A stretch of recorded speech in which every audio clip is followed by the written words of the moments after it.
जो अभी फ्रस्ट्रेशन मुआशरे के अंदर हो रही है, मुआशी फ्रस्ट्रेशन भी है, समाजी फ्रस्ट्रेशन भी है, उस फ्रस्ट्रेशन के अंदर जो हमारे एकेडेमिया के लोग हैं वो इतना बुरी तरह सफर कर रहे हैं और उस पर हम बात नहीं कर पा रहे। हमारे स्टूडेंट्स जब बाहर जाते हैं दूसरे मुल्कों के अंदर, उनको किस किस्म के बैकलैश का सामना है।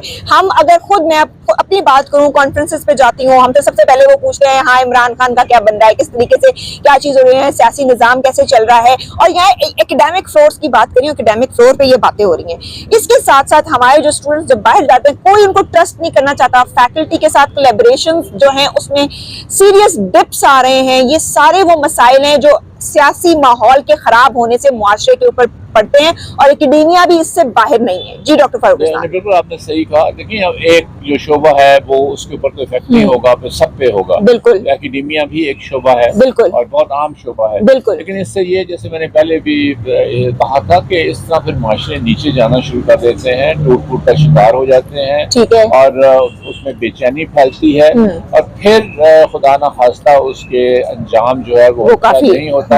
अब यहाँ मैं एक बात जरूर कहूँगा, पाकिस्तान देखिए 5वां बड़ा मुल्क है आबादी के लिहाज से। पाकिस्तान एक एटॉमिक मुल्क है।